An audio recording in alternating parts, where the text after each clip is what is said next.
Analytical method of vector addition. ये motion in plane का chapter है। इसमें हम वेक्टर से रिलेटेड पढ़ेंगे। देखिए, हमने आपको इससे पहले बताया पहले वीडियो में कि फिजिकल क्वांटिटी दो तरह की होती है। एक वेक्टर क्वांटिटी होती है और एक स्केलर क्वांटिटी होती है। स्केलर क्वांटिटी वह क्वांटिटी होती है जिसमें सिर्फ मैग्नीट्यूड होता है, डायरेक्शन नहीं होता। जैसे मास है, टाइम है और करंट भी स्केलर क्वांटिटी है। और वेक्टर क्वांटिटी वह क्वांटिटी होती है जिसमें मैग्नीट्यूड भी होता है और डायरेक्शन भी होता है। तो वेक्टर क्वांटिटी को रिप्रेजेंट करने के लिए, बताने के लिए, उसको रिप्रेजेंट करने के लिए हमको डायरेक्शन भी बताना होगा और उसका मैग्नीट्यूड भी बताना होगा। जैसे अगर आपसे पूछा जाए कि इस पर फोर्स कितना लगा है, तो आप ये बताएंगे कि इस पर एक फोर्स लगा F1 जो इस डायरेक्शन में लगा है, एक फोर्स F2 इस डायरेक्शन में लगा है। तो फोर्स वेक्टर क्वांटिटी है, उसको दो चीज़ों से रिप्रेजेंट किया जाएगा। एक, कितना फोर्स लगा है। मान लीजिए 20 न्यूटन आप लगा रहे हैं तो 20 न्यूटन उसका मैग्नीट्यूड हो जाएगा। और जिस डायरेक्शन में लगा रहे हैं उसको भी आपको बताना पड़ेगा, तो वो उसका डायरेक्शन हो जाएगा। तो इस चैप्टर में हम वेक्टर क्वांटिटी के बारे में पढ़ रहे हैं। अब ये मान लीजिए अगर दो वेक्टर है, एक वेक्टर A है, एक वेक्टर A का डायरेक्शन मान लीजिए ये है और एक वेक्टर B है, मान लीजिए उसका डायरेक्शन ये है।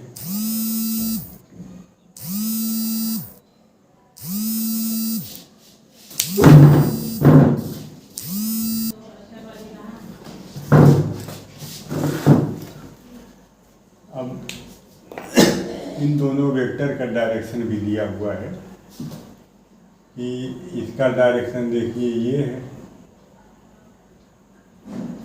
और इसका डायरेक्शन ये है। दोनों के बीच एंगल थीटा है। एक का डायरेक्शन ये और दूसरे का डायरेक्शन ये। तो ये इसका डायरेक्शन हो गया और ये इसका डायरेक्शन, दोनों के बीच एंगल थीटा।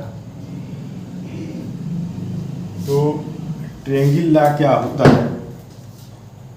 ट्रायंगल लॉ में इन दोनों वेक्टर के बीच ये वेक्टर A है, ये वेक्टर B है। वेक्टर A के हेड को वेक्टर B के टेल से हम जोड़ेंगे और वेक्टर A के टेल को वेक्टर B के हेड से जब हम मिलाएंगे ऐसे, तो ये दोनों का वेक्टर सम बताएगा। इसका और इसका वेक्टर सम बताएगा। और ये जो थीटा है, ये वेक्टर A का डायरेक्शन इधर और वेक्टर B का डायरेक्शन इधर, दोनों के बीच का ये एंगल थीटा है। तो ये दोनों का वेक्टर सम हुआ, ये दोनों का वेक्टर सम हुआ। तो vector R equal to vector A plus vector B, इस चीज़ को हम यहाँ पर लेकर के आए हैं। और अब हम वेक्टर R का मैग्नीट्यूड निकालेंगे। ये R, A और B का वेक्टर सम है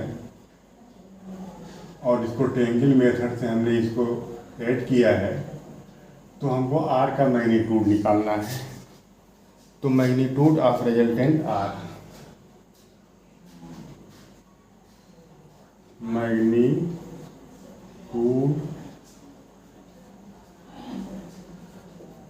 ऑफ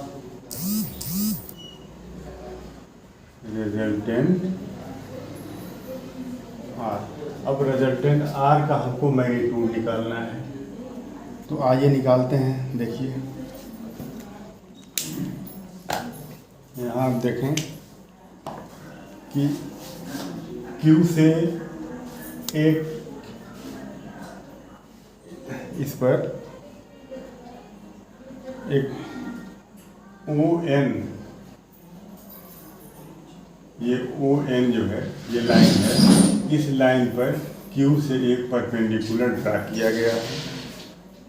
तो from Q draw QN perpendicular to OP produce, OP को प्रोड्यूस कर दिया गया, ये OP वेक्टर को प्रोड्यूस कर दिया गया, बढ़ा दिया गया। तो इस OP वेक्टर को प्रोड्यूस वाला जो ये पूरा पार्ट है, इस पर Q से एक परपेंडिकुलर ड्रा किया गया है। तो draw perpendicular from Q to OP produced, OP को प्रोड्यूस कर दिया गया और इस पर एक परपेंडिकुलर ड्रा कर दिया गया है। तो देन देखिए यहाँ पे QPN angle, QPN equal to QPN, ये थीटा हो जाएगा। और ये जो PQ है ये A वेक्टर है, इस पर एरो लगाए हैं तो ये वेक्टर है, और एरो हटा देंगे तो इसकी जो लेंथ होगी ये मैग्नीट्यूड हो जाएगा। किसी भी वेक्टर की को जब हम रिप्रेजेंट करते हैं तो लाइन से जब हम रिप्रेजेंट करते हैं तो उस लाइन का जो लेंथ होता है वो वेक्टर का मैग्नीट्यूड होता है। तो इसका जो मैग्नीट्यूड हो जाएगा OP इक्वल टू A, ये OP ये लेंथ है वेक्टर A की और इसका मैग्नीट्यूड A है। ठीक उसी तरह से PQ एंड PQ, ये PQ ये वेक्टर B का मैग्नीट्यूड है। ठीक, अब देखिए इन right angle triangle, in right angle triangle, right angle triangle QPN या QNP,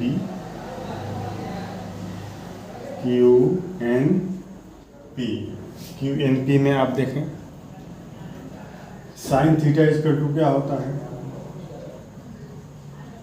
sign theta equal to perpendicular upon hypotenuse, perpendicular लंब बटे कर्व, परपेंडिकुलर अपॉन हाइपोटेनस। तो ये हो जाएगा Q अपॉन QN परपेंडिकुलर और हाइपोटेनस जो है PQ। तो QN अपॉन हाइपो कितना है PQ। तो QN इक्वल टू हो जाएगा, ये इधर जाएगा तो ये हो जाएगा PQ साइन थीटा। अब PQ कितना दिया, PQB के बराबर है, तो QN इक्वल टू हो जाएगा PQ की जगह आप लिखें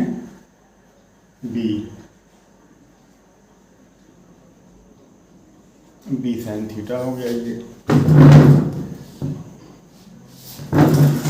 अब एक चीज़ हमको देखिए ये मिल गई, QN की वैल्यू हमको मिल गई, QN की। उसी तरह से PN की वैल्यू हम निकालें, PN की वैल्यू निकालें। आइए देखते हैं। Cos theta equal to theta equal to base upon hypo आधार बटे कर्ल, तो बेस पी एन है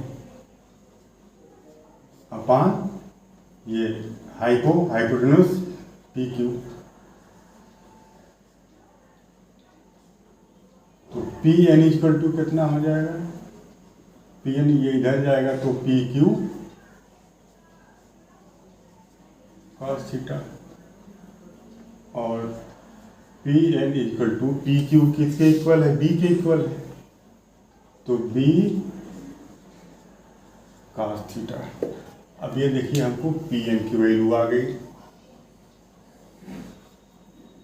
क्यू एन की वैल्यू मिल गई, पी एन की वैल्यू मिल गई। अब हम आते हैं इस ट्रायंगल में, ट्रायंगल ओ एन क्यू या क्यू ओ एन या क्यू एन ओ, जिस नाम से आप चाहें इसको लिख लें। तो triangle in right angle triangle O N Q in right angle triangle O N Q. आइए देखते हैं ओ एन क्यू में। अब देखिए ये जो रिजल्टेंट आर है, इस रिजल्टेंट आर का डायरेक्शन मान लीजिए हॉरिजॉन्टल से अल्फा डिग्री है या बीटा डिग्री है, जो भी मान लें, चलिए हम बीटा मान लेते हैं, बीटा डिग्री। रिजल्टेंट आर का डायरेक्शन हॉरिजॉन्टल लाइन से या वेक्टर ए से थीटा बीटा डिग्री पर है मान लीजिए, ठीक। तो अब इस ट्रायंगल में देखिए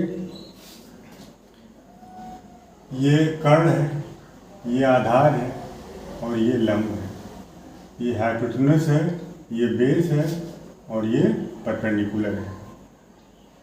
तो इस पर पाइथागोरस लगा दीजिए, पाइथागोरस इस पर लगाइए, O Q square equal to कर्ण का स्क्वायर इक्वल टू बेस का स्क्वायर प्लस आधार का स्क्वायर।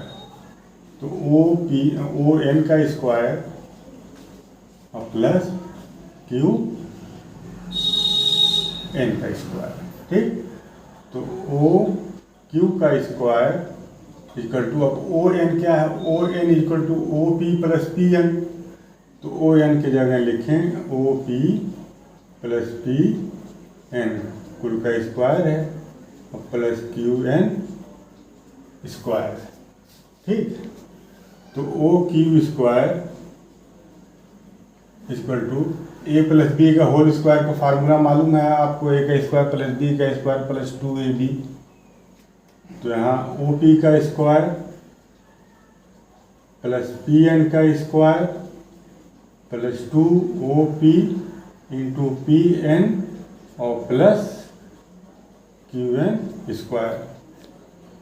तो अब सबकी वैल्यू रखते हैं हम, ओ पी की वैल्यू ए है और ओ क्यू ये जो वेक्टर ओ क्यू ये रिजल्टेंट वेक्टर है और ओ क्यू इसकी लेंथ है। तो लेंथ क्या बताता है, लेंथ जो है उसका मैग्नीट्यूड बताता है। तो ये हो जाएगा आर का स्क्वायर, ओ क्यू आर के इक्वल है, देखिए ओ क्यू आर है, ओ क्यू जो है आर के मैग्नीट्यूड के इक्वल है। ये जो वेक्टर ओ क्यू है इसकी जो लेंथ है ये इसका मैग्नीट्यूड बताता है वेक्टर का। तो R square equal to O P equal to A है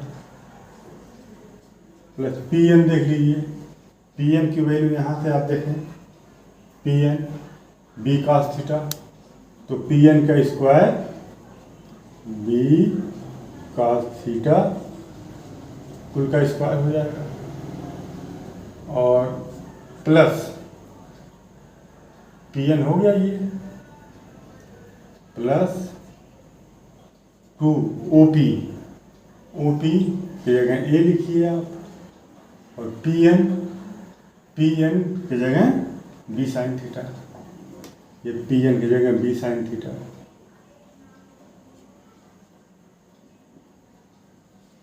बी साइन थीटा और प्लस क्यू एन का स्क्वायर, क्यू एन का स्क्वायर, और क्यू एन किसके इक्वल दिया हुआ है, बी साइन थीटा के।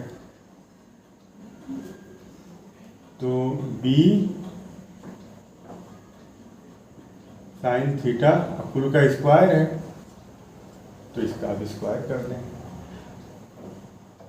तो ये हो गया।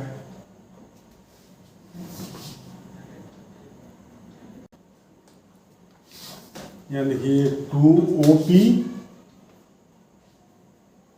OP की जगह A और PN की जगह B cos थीटा है, ये cos थीटा होगा, ये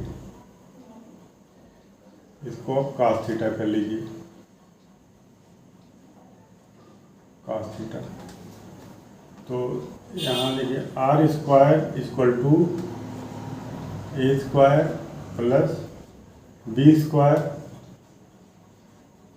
cos स्क्वायर थीटा प्लस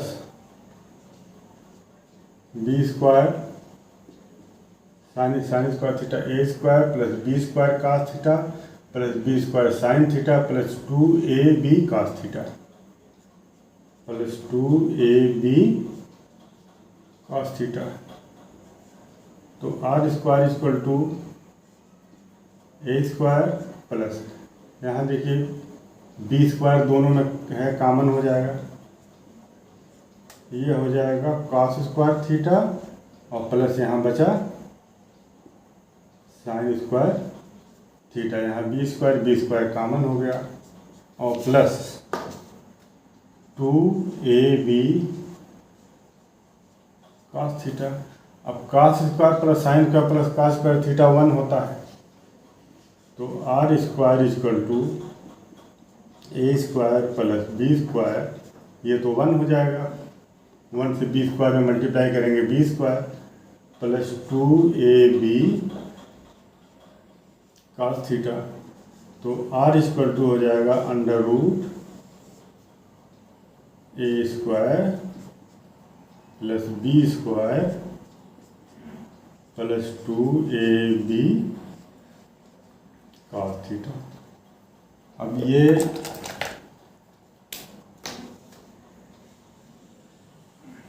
दो वेक्टर ए और बी का जो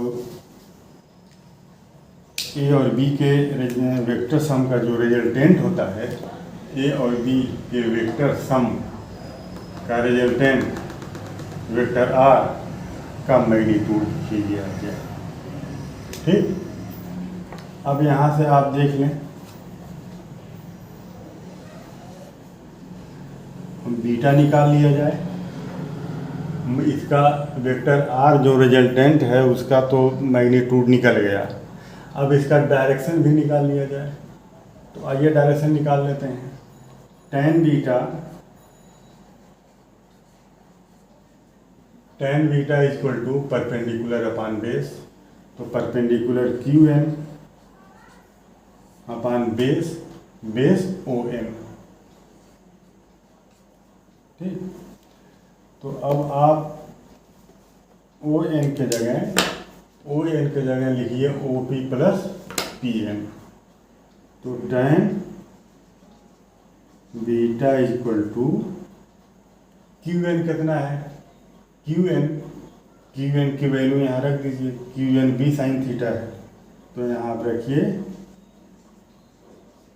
बी साइन थीटा और upon ON equal to OP plus PN,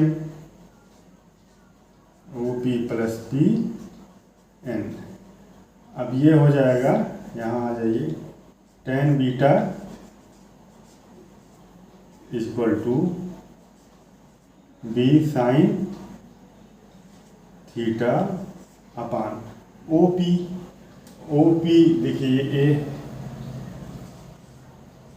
OP ये लेंथ है ना इस वेक्टर ए की, तो वेक्टर ए की जो लेंथ है वो वेक्टर ए का मैग्नीट्यूड, तो वो मैग्नीट्यूड ए हो गया, और प्लस PN की जगह आप ये रखिए B cos theta, B cos theta. अब ये आपका जो वेक्टर आर है, वेक्टर ए और वेक्टर बी का वेक्टर सम, वेक्टर आर उसका मैग्नीट्यूड आ गया और उस वेक्टर आर का ये डायरेक्शन आ गया। तो अब इससे आपको ये चीज़ याद रखना है, ये और ये डेरिवेशन भी एग्ज़ाम में आ सकता है। तो अगर आप डेरिवेशन प्रैक्टिस कर लें तो बहुत अच्छी बात है, नहीं तो न्यूमेरिकल्स लगाने के लिए ये और ये दोनों आपको हर हाल में याद रखना होगा। अब इसके बाद इससे रिलेटेड कुछ न्यूमेरिकल्स हम लगवाएंगे, इस इक्वेशन से रिलेटेड। तो नेक्स्ट वीडियो जब अपलोड हो तो इससे रिलेटेड नेक्स्ट वीडियो जब अपलोड हो तो उसका नोटिफिकेशन आपको मिले और आपको खबर हो जाए, सूचना आपको मिल जाए मोबाइल पर नोटिफिकेशन के ज़रिए। उसके लिए चैनल आप सब्सक्राइब कर लीजिएगा और बेल आइकन को प्रेस कर दीजिएगा। चैनल सब्सक्राइब कर लीजिएगा ताकि आपको नोटिफिकेशन मिल जाए और इससे आप फ़ायदा उठाएं। Thank you.